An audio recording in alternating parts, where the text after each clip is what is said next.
Thank you.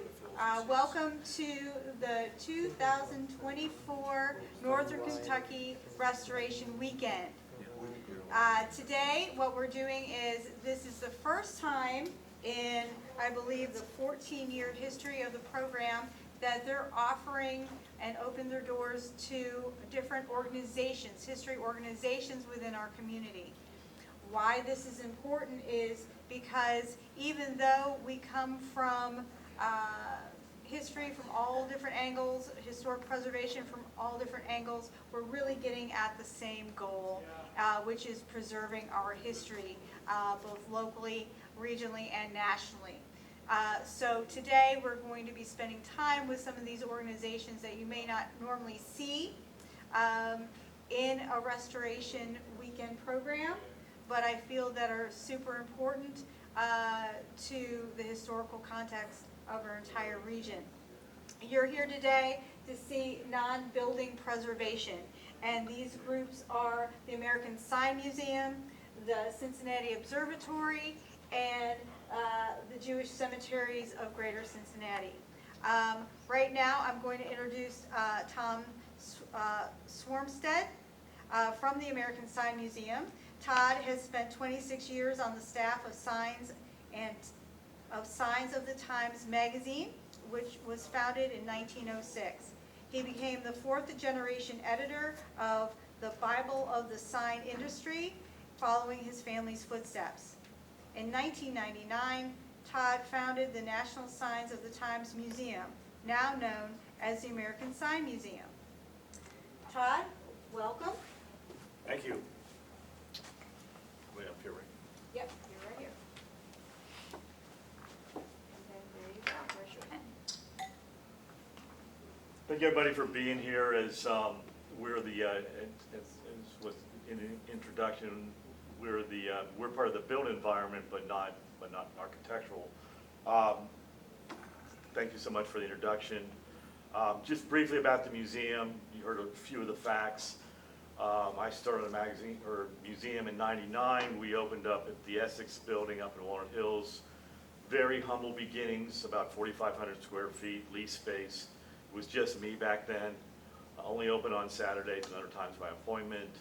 We were able to buy a building in the Camp Washington area, a 40,000 square foot building, tall ceilings, open architecture, perfect site for a museum that needs big, tall space. We opened up there in June of 2012. Actually, we opened up in 20,000 square feet, half the building, and the other half was our warehouse.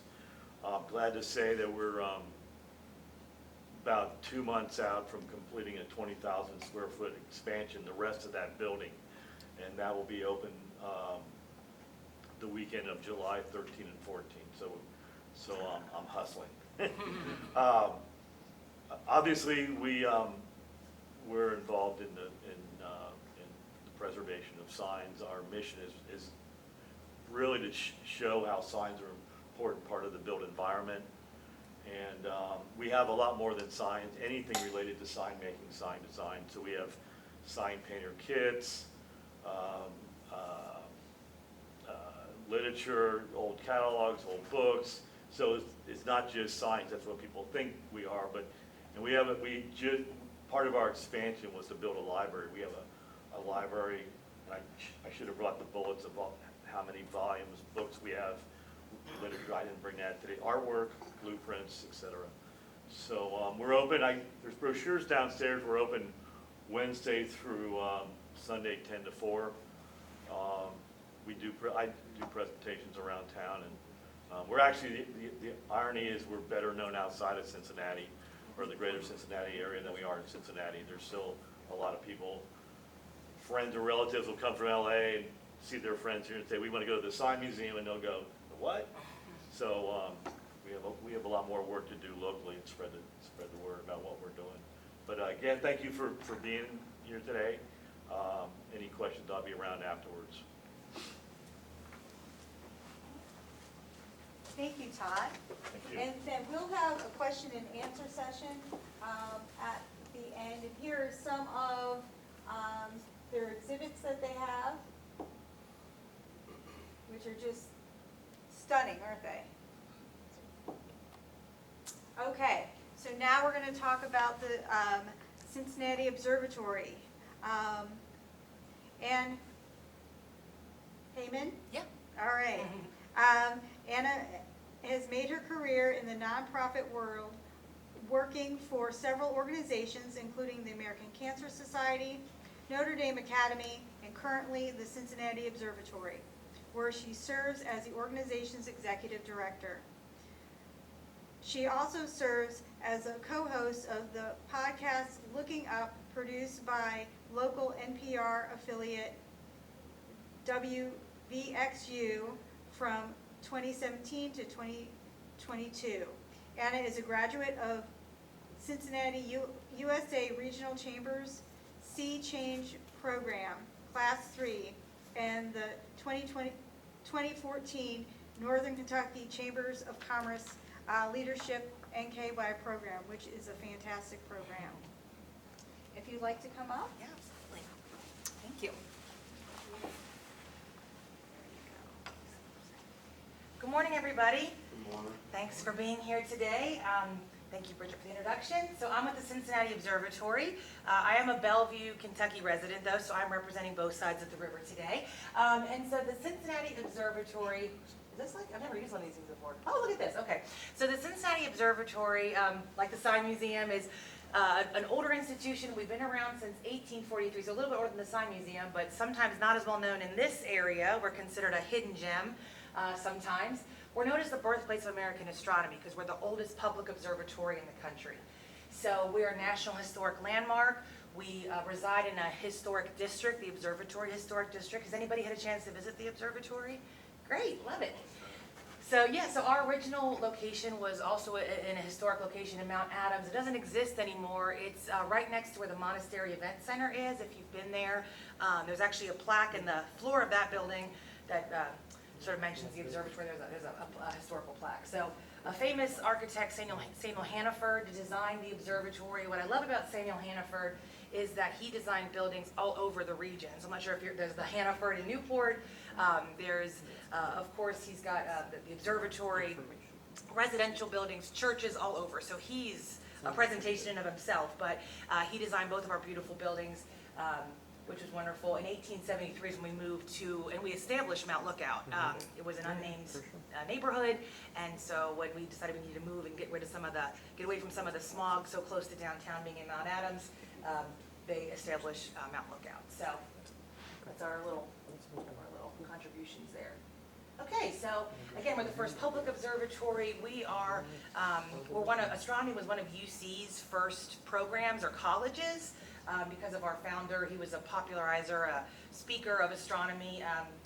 Ormsby McKnight Mitchell is our founder. We've had several directors who have had significant contributions to astronomical and American history. Our second director, Cleveland Abbey, created the National Weather Service, which is based in Wilmington, as you may know. And then our former director, Paul Herget, who was a director in the 20th century, he worked at the Naval Observatory during World War II. He did some very important work that we're actually just now learning about, has been declassified, on helping to intersect German submarines from attacking U.S. ships, and he was able to help reduce losses pretty significantly. But again, it's one of those things we're learning about. It's kind of fun, even though it's more of a modern history. We're still learning about that, so that's something exciting that he worked on. We're also the home of several, of course, scientific instruments you might expect as with an observatory. And so this is our Clark scope. This was purchased in 1904. It's a 22-foot long refractor scope with a 16-inch lens. Our scopes are really, they're very large, obviously. They're really, they're not as powerful as maybe a scope that you could even buy today, but the idea of the history and generations of Cincinnatians and beyond looking through our scopes is really what we like to tout when we're talking about them. We don't play favorites with our historic instruments, but this is our baby. This is our Mitchell scope. I say baby even though it's the oldest scope. It's from 1843. It was purchased in Germany. It's called the Mitchell scope after our founder. It's also called a Merz and Mahler scope. That's the company that made the scope and created it. So this scope is the oldest public telescope still in use in this hemisphere.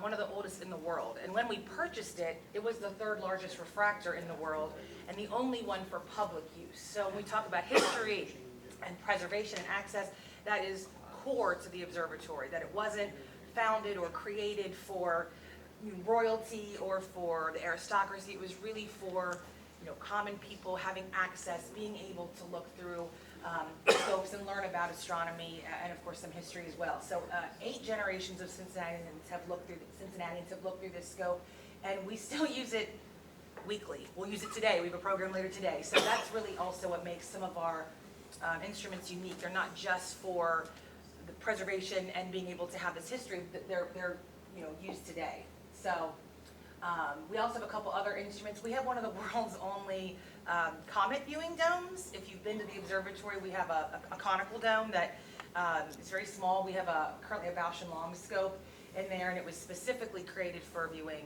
comets. We used to be the home of the Minor Planet Center, so it's kind of fun. And then we have what's called a Meridian scope, which was a 180-degree scope that took up an entire room that we unfortunately had to remove and create a classroom space. But again, just lots of great historic instruments that are a big part of our history. So something that's important for us today, and I'm sure some of my colleagues have not struggled with, but want to make sure people understand, is just because we're older does not mean we're not a vibrant community organization today. So we work with, our mission is really, of course, maintaining our history and our historic buildings, but also, educating and exciting and engaging our community about astronomy and science. We have a growing staff. We now have 12 employees, which is a big deal for us. When I started 9 years ago, there were 3 of us, so growing a lot, lots of volunteers. Our big event, and thus my eclipse earrings, was the April 8th eclipse. That was a huge deal for us because it's something that people were so interested in, but not everybody knows a lot of, the technical sort of what needs to be done for an eclipse. So it was really, that's something we do a lot of educating the public, school kids. We work with 35,000 people a year, so it's we celebrate 150 years in our Mount Lookout home last year with a big celebration, which was nice. So this is a little more about that. We do rocket launches. You can see this young gentleman is launching his rocket. So we do programs with schools, specifically underserved communities. That's a huge part of what we do. We work with 14,000 kids a year, bringing them to the observatory, also going off-site to schools that can't come to the observatory. We rent telescopes out to the public as part of our membership perks. And we delivered over 800 programs in 2022. So that's, we're in schools all the time. We do things like this. We do advocacy work. We're open to the public. We really have a lot happening, and I think it's a delicate balance. We talk about challenges, a delicate balance of we're historical in this beautiful, stately, older buildings, but then also we're actively doing some great work as well in the community. So just a couple more things. So since this is about preservation, taking care of the observatory is a huge part of what we do. Of course, the University of Cincinnati actually owns the observatory, but the Cincinnati Observatory Center is our own 501c3, and we're responsible for everything in those buildings as the terms of our lease. So repairs, maintenance, that's on the buildings and the instruments, and then the funding for that as well. The university supports the observatory. They do snow removal, they do dead tree removal, which is actually, we have an 11-acre campus, and that's an issue a lot of times. They mow the lawn, also a big deal with 11 acres, and they take care of the utilities. But we had to replace 5 HVAC units at a cost of $60,000. We had to refinish floors at $12,000. We have railings, things that everything has to be done appropriately with the historical standards, done with the right kind of contractors, masons, different folks that know how to take care of our buildings. We have a small issue in the dome because while the building was built very, very strong, of course, and sturdy, the brick that Hannaford uses, beautiful orange brick, but it's actually kind of a softer brick, which I did not know was a thing until I worked at the observatory. So trying to, of course, work within the confines of some of our limitations, and frankly, just acknowledging the building's 150 and the other is 137 years old. So we're 127 years old. So that's definitely an ongoing challenge. So real quick, our next big project is a basement renovation. So we have, just like on most of your basements, just kind of a lot of stuff down there. We have been storing items and trying to just put things there so we have more space for programming. But now we hired somebody actually about a year and a half ago to manage our collection. We have 30,000 items in our collection, so we don't want it to look just like a basement anymore. We're trying to properly conserve and take care of those items, and then ideally eventually display them, because we're certainly limited. If you've been there, use a smaller space to have so many people coming through there. So we're fundraising right now to be able to have more workspaces and to have curatorial space for our collection. I was talking with somebody that said, people will just bring things and like that they want to donate, and you're like, no, thank you, but it's already left you, so you have to kind of, we're asking for donations sometimes from the public of collections items, but sometimes we're also having to kind of deal with things that people leave for us. So the benefit of this is just, we have the kids coming through, so we have more opportunities for kids. We have a meteorite collection, which is arguably pretty amazing, and we kind of keep it in a safe, which is fine, but this would allow us to have these cool locking drawers, able to show kids and adults the meteorites and different things like that. So really just new opportunities. As a historical organization, again, making sure people know that they didn't just come to the observatory once and they're done, they can cross off their list, or come to the Science Museum once. There's different things to see and do, or learning about Jewish cemeteries, whatever it is. It's really maintaining relevance, but also keeping in people's minds that there's more to see and do, and that it's not something to just cross off your list, but something to hopefully a place to engage with moving forward. So thank you. That was just a little bit about the observatory. I'm going to put this down here, and happy to take questions whenever that comes up. All right. Thank you. Thank you, Anne, absolutely. That was very cool. Okay, the Jewish Cemeteries of Greater Cincinnati. Carrie Rodas is here with us, and she has a background in history and historic preservation. She serves as the operations manager for JCGC, we'll get used to that, and consults with other local cemeteries on operations and preservation projects, which is super needed in our community. Thank you. I did not do any slides, so I've got some stuff to hand out to people as we go. So the Jewish Cemeteries of Greater Cincinnati are 25 cemeteries that range from a founding date of 1821 to 2017 across the Cincinnati region. And most of the time when I tell people I manage the Jewish cemeteries, they go, I've never heard of your cemeteries, where are they? And then when I tell them where they are, they have driven right past them a million times and never knew they were there. Our most historic cemetery is the Chestnut Street Cemetery, which is on the corner of Central Avenue and Chestnut Street downtown, about a block from the Betts House and about 2 blocks from the new FC Stadium. I myself used to work for the city of Cincinnati and drove past that cemetery every day and never knew it was there until I started this job. So my first, I'll say, concern that the Jewish cemeteries have is sort of similar to Todd. We do not have a local presence. No one knows who we are or where we are, outside of the local Jewish community who are buried in our cemeteries. We have shifted from being an active burial organization to recognizing our historic value. As I said, Chestnut Street is the oldest Jewish cemetery west of the Allegheny Mountains. These are pioneers of Cincinnati. These are names that you have heard of but didn't realize were significant. Isaac Mayer Wise is the founder of Reform Judaism in the United States, and he's buried in one of our cemeteries. The Kahn family, Kahn hot dogs are in our cemeteries. All these local Cincinnati names are in our cemeteries. And while we still do active burials, like I said, we are transitioning to more of a local history organization as well. And so some of the ways we are doing that are through creating tours. This is a book-based tour of our Walnut Hills Cemetery that shows you by section where some notable people are buried. I'm going to hand that around.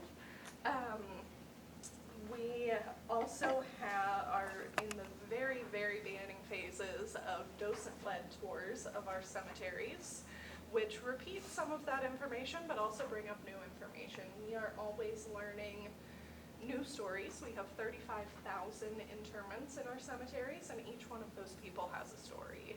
We just have to figure out what it is. Some other notable people in our cemeteries are represented in these Points of Pride cards, which are a riff off of a playing card deck that just tell you history about the local cemeteries, and we created these as part of our bicentennial program in 2021. We also, similarly to the observatory, have 200 years worth of documents related to the families buried in our cemeteries, the cemeteries ourselves. For anyone who has any archival experience, I'll tell you when I started at the cemeteries, we were still recording burials in our giant old burial books by hand, writing in pen in these 150-year-old books. I immediately said, let's not do that anymore.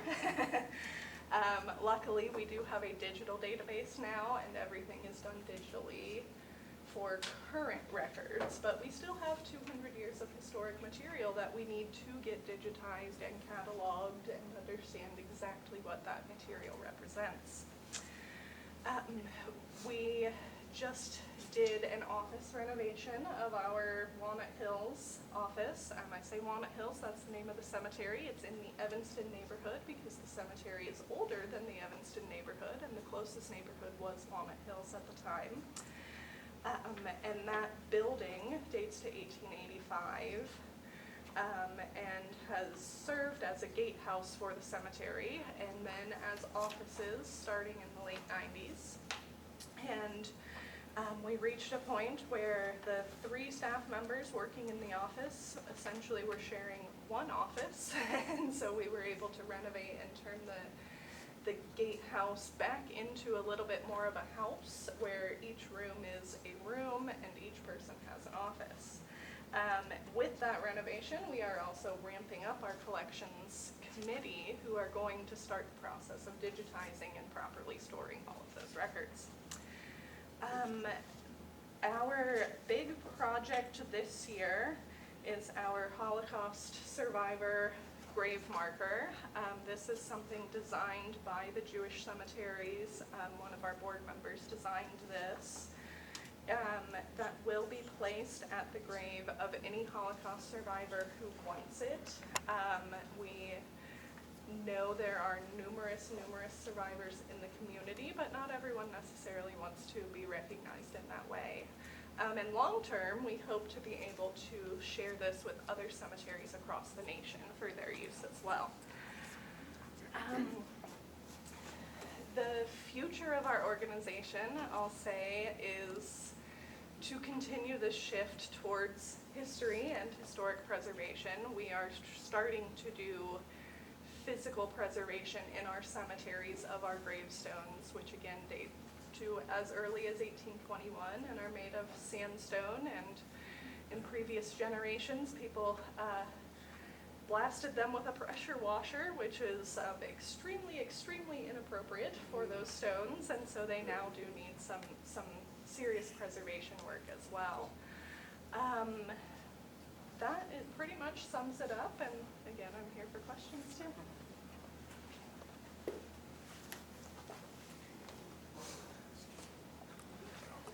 Thank you for those wonderful presentations.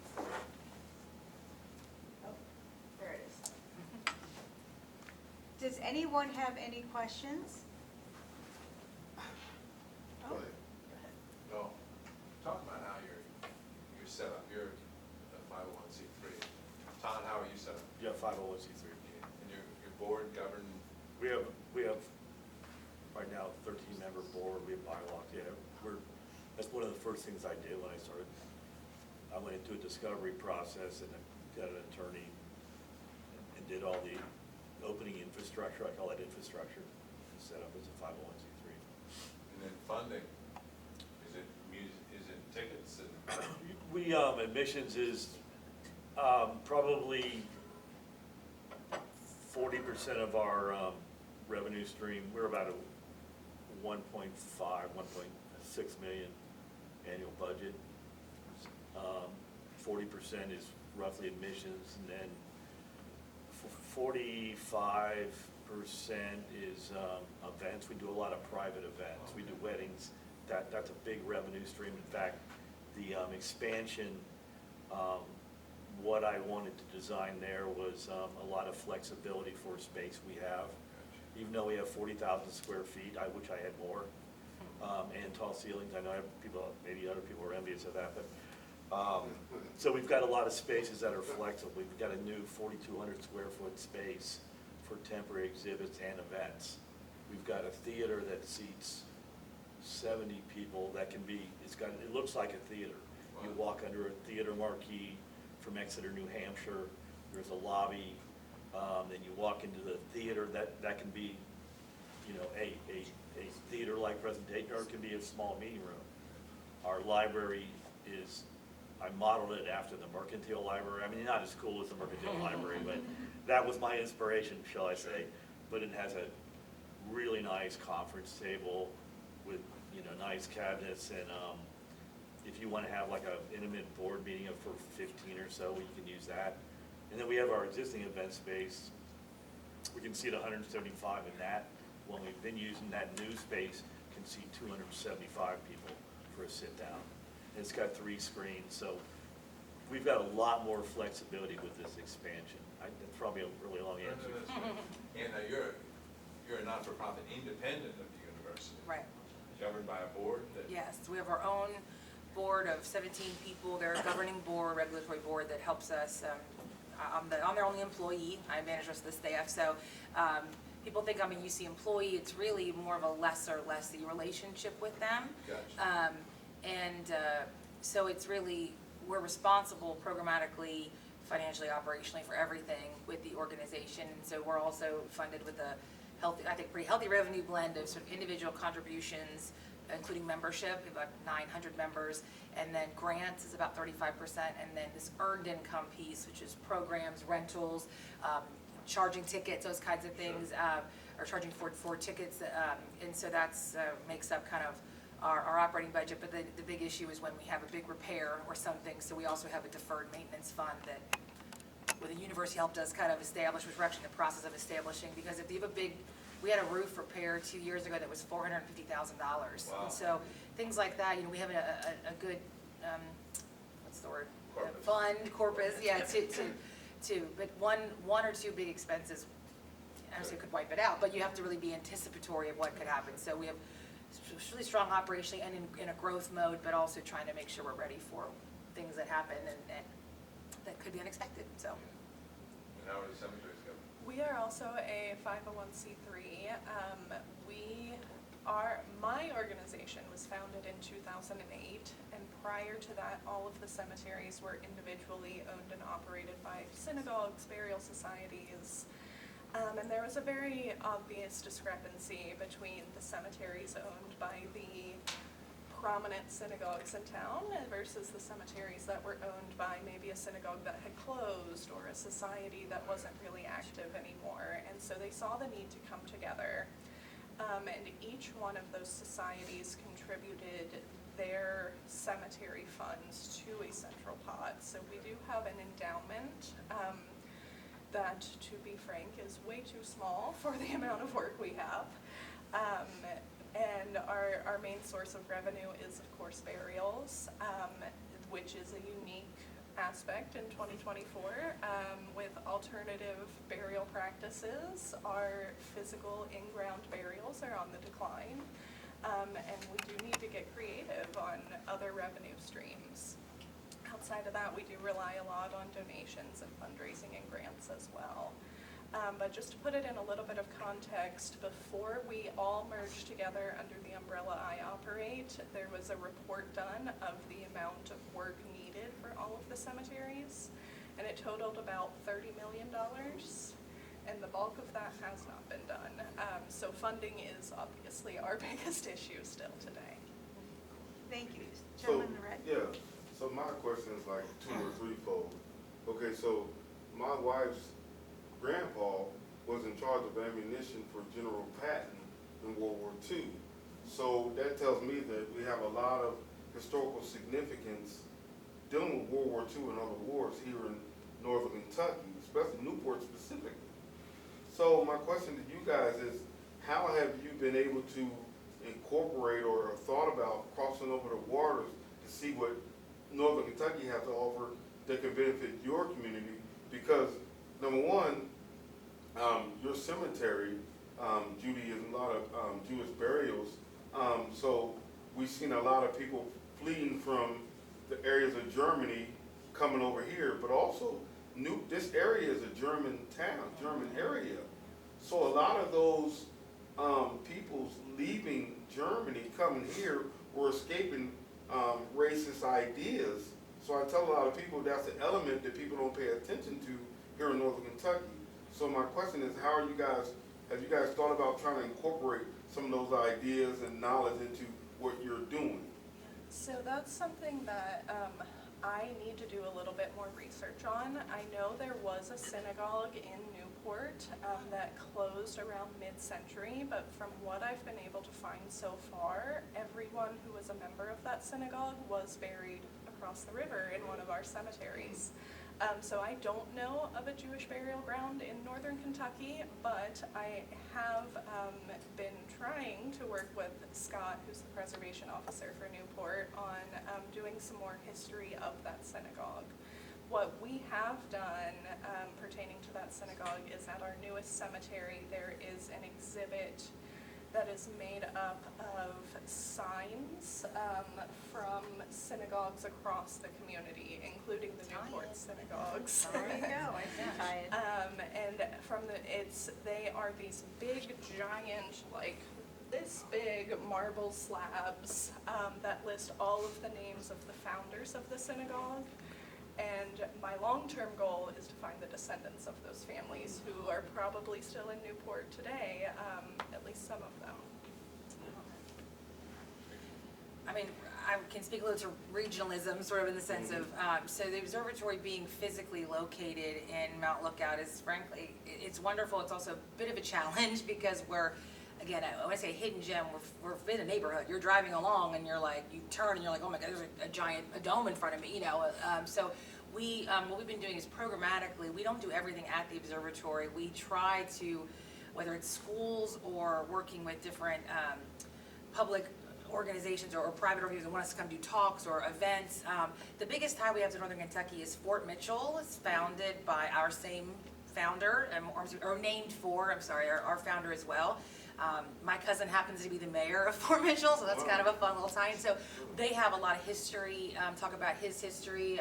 He's a Civil War general, a Union general. So we do a lot of work. As a Northern Kentuckian, I always want to make those ties. So we try to go out in the community as much as we can, take telescopes, take materials, et cetera, work with students, bring students in. We take care of transportation issues if there are any. But that's really the best, as far as the sort of general issue of sort of regionalism that we want to promote and partner with as many organizations as possible, really on both sides of the river, even into Southwest Indiana, or Southeast Indiana. We try to get into that as well. But it's, you have to allocate those resources appropriately, and it's something that we want to be mindful of always. So if I wanted to bring my grandkids by, let's say they're on spring break or something, do I need to make a phone call to set up some special observation or something, or can we just come to the site? So we're open for tours or sort of visitors or solar viewing as well on Tuesdays and Thursdays from like 12 to 3. We're also open on Sundays from roughly 12 to 3. We are open every Friday night for, we call them Astronomy Fridays. People can come and view. They do a tour. They learn a little bit more. We do dozens of events, so just different things that we'll do a Jupiter night, we'll do a Saturn day, we do events around the sun, around meteorite, all these different things. So we try to be open sort of, these different kinds. People can just come, I'm in town, or my grandkids are on kids are on a spring break or whatever, but then also we do special events as well. So yeah, we're definitely a mix of kind of the two. We can't be open all the time or as widely, but we do have hours where we're open and actively, seeking folks to come in. They can register online to come, or we take walk-ups as well, just because want to be as welcoming as possible. Yeah. Mine is actually for Todd. So are you the restoration technician, or do you have a staff that does We have a general policy of not restoring signs. Okay. We don't repaint them. There's, I mean, for like We- neon and such. I just- well, we have a working neon shop in the museum, which, when I was thinking about the design, having the luxury of this great deal of space, there was a company called Neon Works in Woodlawn doing our restoration of neon, repairing neon, same thing. And I asked them if they would move into the museum. I thought that'd be really cool to have a working neon shop within the museum. So they've been there since the beginning of our present facility. They've got let's think about 38 by 60-foot space. We are actually in the process of acquiring Neon Works. I probably shouldn't say that because it's not legally done yet, but we have a letter of agreement, and which is going to be great because the owner of the shop is 65 and he's going to stay on for 5 years. And we found the hardest thing to do is to find a younger tube bender, and we were able to find one that came from Cleveland, a guy named Bing, who's great, really enthusiastic. Tom and I work together all the time, even though he's part of our extended family, always has been, and now he'll be part of our formal family, I guess. So we have continuity with Bing coming on, who's been bending glass, like I said, 4 years. And it's really hard to find tube benders around the country. This is probably the only full-time shop within a 100-mile radius. That's Indy, Louisville, Lexington, Columbus. Basically, is a 100-mile radius. So I'm really excited about that because we're going to have that continuation. There's a lot of thought about doing classes. We're not there yet. I'm trying to get through this $5.3 million expansion. Let's get through that, and then we'll look at that. We have the space, we have the equipment. There's a bunch of stuff about, maybe you work with Cincinnati State at Trade Tech School or something. I don't know. That's one of the things on the the honeydew list down the road. As far as our restoration, like we default to not doing anything to it. We clean the sign. I don't like to repaint signs. We've repainted 5 signs out of 400 or something, and 2 of those are outside, and they're painted tin. They're sheet metal, and they were already at risk, and so we repainted those. And there's one inside that we repainted a Sputnik globe, Earl Scheib sign, and it was down to bare metal, a 3-dimensional globe down to bare metal without the Saturn-like ring on it. So that's one of the exceptions. We completely restored that sign because you couldn't even tell what it was. We have done some restoration. We did some restoration for urban sites. We've done some restoration for other parties, not so much as a revenue stream because it's probably break even at best, but we learn more about restoration, a full restoration, because these signs have to be outside and live in the environment. All of our signs except for 5, well, we've got a bunch along Monmouth Street now, mostly plastic. All of our signs are inside, so they're not at risk anymore. And we like the patina. The patina is something, we don't touch them. That spinning globe, the Earl Scheib globe, when we restored that, it came out of Compton, straight out of Compton. And it actually has a bullet hole in it. There's an entry and an exit, so we obviously left that. That's part of that sign's character, shall we say. Provenance, I guess, is the museum word, but character is what I like. So I'm kind of answering your question. Yeah, where the neon was probably my biggest thing. Yeah, we Curious can, about that. that's probably the one thing that we always do is restore the neon. Yeah. Because without the neon on it, it's just not quite the same. So we have that, that's kind of where I draw the line or step over the line and repair it or restore it, quote unquote. Sure. Well, and I was over there once, I think it was like early last spring, and I haven't made it back, and I don't know why, just haven't made the time. But I remember somebody was in there working on them. And I remember the Earl Sives sign, the globe stuck out, and I remember the $39 paint jobs Yeah, when I was a kid. yeah, yeah. But probably the only comment that I would have about visiting it was we got there about 90 minutes before close, and that was a mistake, because I could have spent hours there. Oh, well, thank you.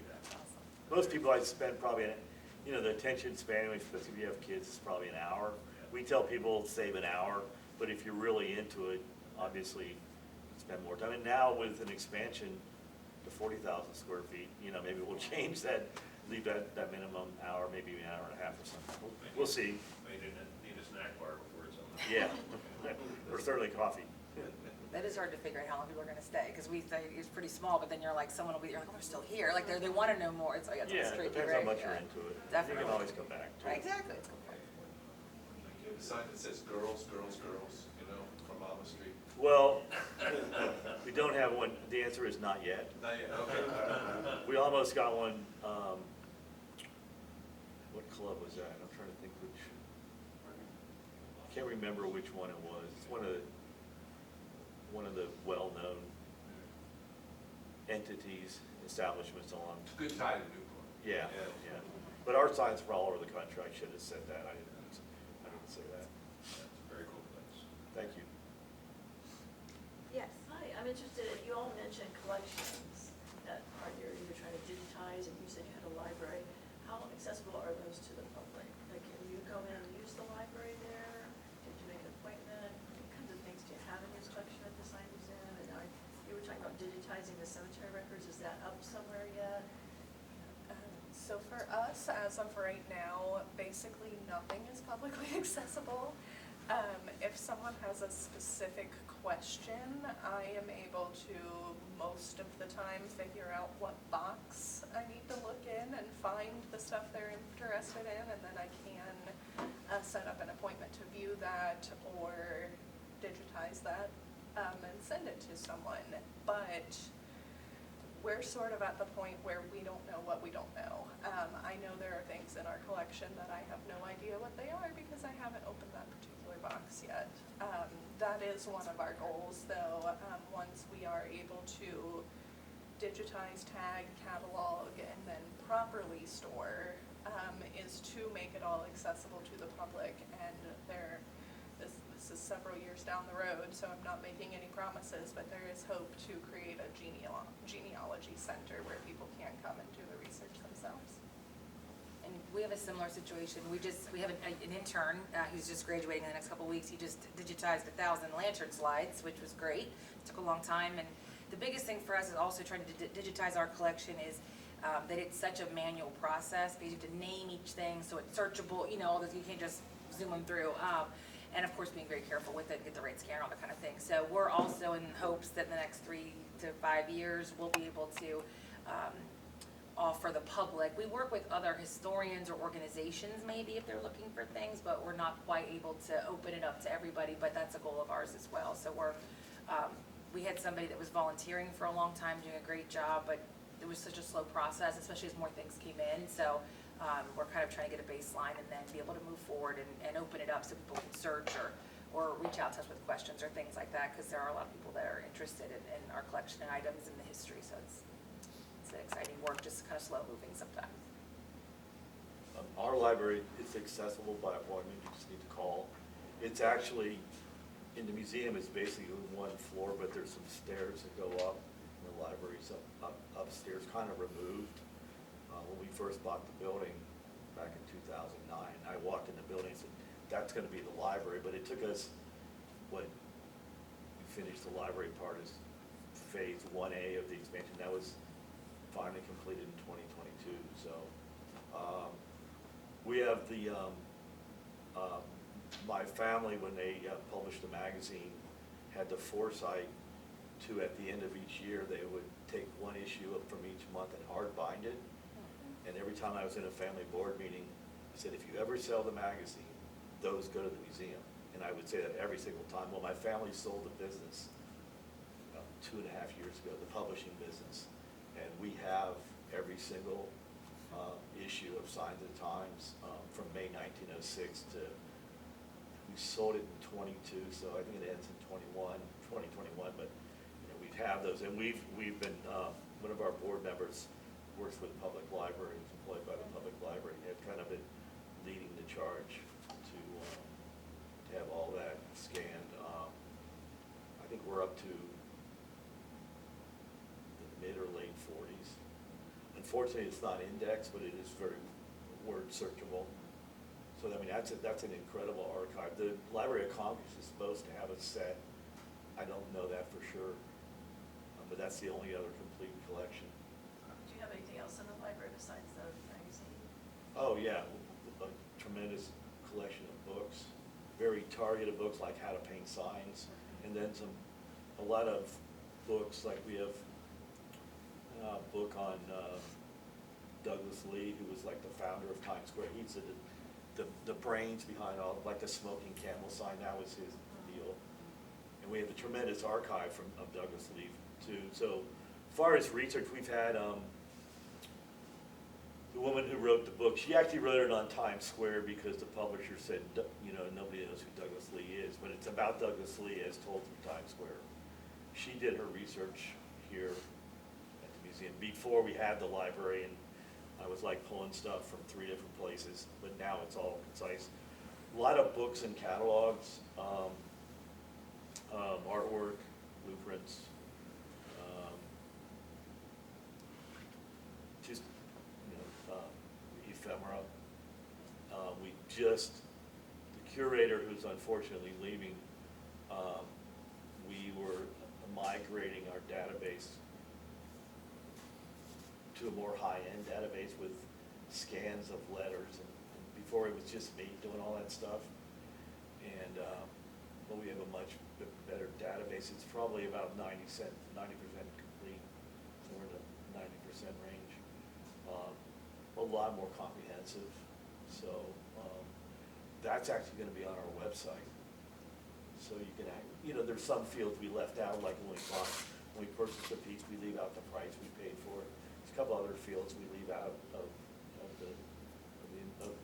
the database that the public sees. But it's readily available platform. Actually, the public library too, kind of references, I think, Todd, is they've been reaching out to several organizations because they're willing to help you digitize, and then you just have to make it public and you can search through.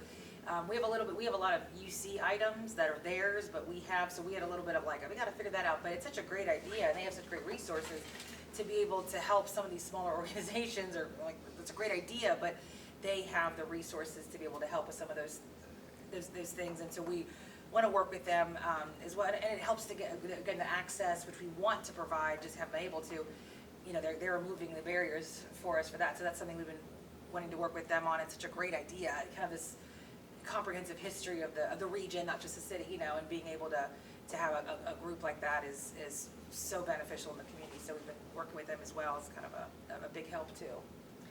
So, and my background is also in libraries and digitization, but what you all may want to look into is maybe tapping into some of the history programs at the universities.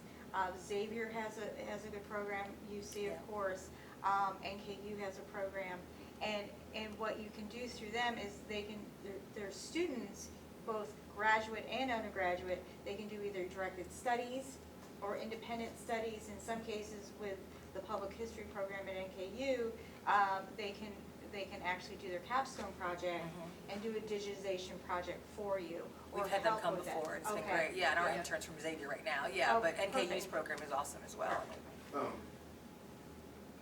you, from any of your backgrounds, have you found it where something being deemed as historical, maybe on a personal level from your perspective, maybe you thought like, this may not be suitable to actually be considered historic from your own, you know, looking at it, but then you still had to deal with it? Is that a possibility? I can answer that a little bit.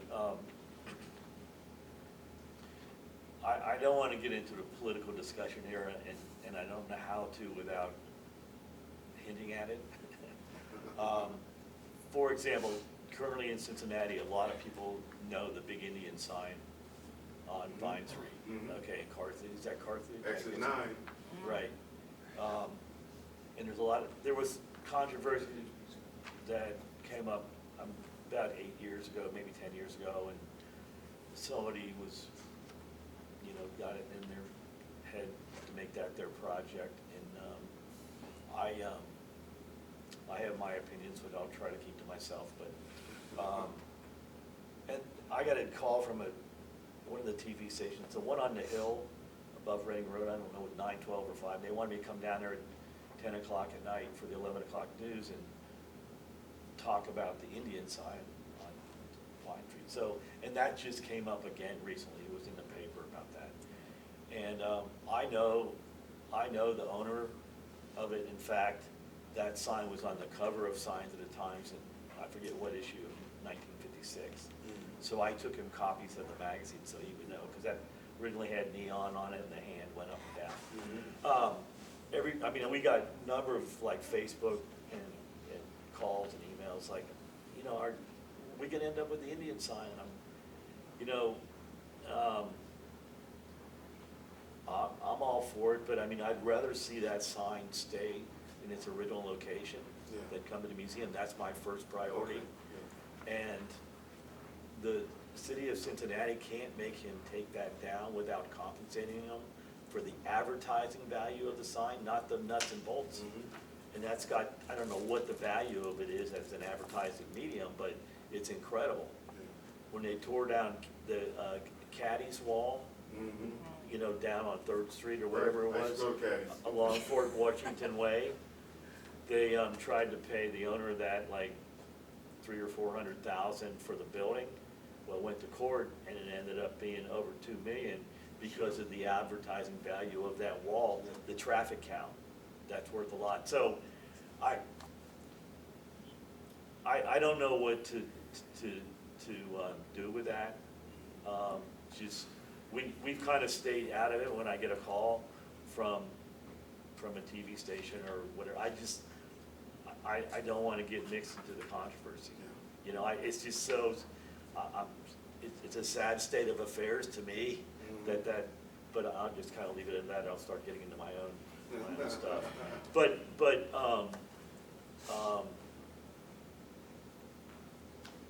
the question of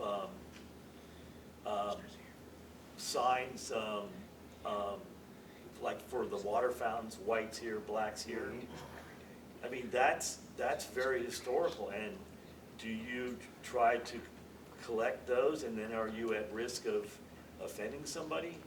I don't know what to do with that. There's a bunch of history there. Specifically speaking to that, I would just say, me being deemed as African American, Right.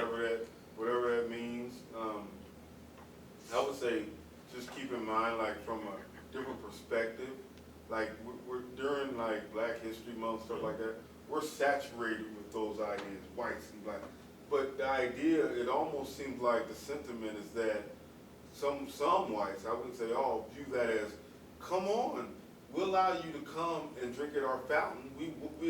But it's like, from my perspective, it's like, I want my own fountain. So like, they didn't Yeah. march back in the 50s and 60s to drink at white fountains. That's not what it was about, you know what I mean? So we're saturated with those ideas, and a lot of people don't understand what it's really Yeah. about. So as long as we can get to a point where we have a clear understanding of what it's really about from many different perspectives, and come collectively to come together, so. But I'm talking about if we did a special exhibit about racism in the U.S. through signage. I don't want to touch that because I'm going to offend somebody, and Right, that is not my Very purpose at tricky. all. Very I tricky. just want to historically document this sad period in American I would just history. say if you did, as long as there was someone, because for me, like diversity is not about how you look or appear, it's how you think and behave. So as long as you have somebody who's in front of that signage, who's working for you, they have the ability to understand it on a variety of, major level that is more diverse than typically people are used to, then it'd be okay. Yeah. Long as somebody, and there are people out there that can do that. One thing we do have that's very cool is Muhammad Ali's father was a sign painter at Louisville. We have a sign, a painted wood sign that is signed Cassius Clay. Yeah, It's just really cool. Yeah. You know, that stuff to me is really cool. Right, yeah. I really want to avoid, and we get pulled into it, I really want to avoid, yeah, you know, because my goal is not to offend anybody, it's to document periods of time and through right, signage. right. So I'm gonna just end, you know, rather than open Pandora's box even wider. But I'm just saying that it is an issue for us. Yeah. So the Indian sign is what's current raises that question, those questions, those types of questions. Well, thank you both for that perspective. We really appreciate it. We have like, I think it's just about 10 o'clock now. Was there anyone who hasn't spoken that wants to ask a quick question? All right, well, thank you so much for attending today. And let me look back at I should know this, I have it memorized by heart, but I don't. 10:15. At 10:15, we have Curating Stories. So we'll be back here in this space at 10:15. Thank you so much.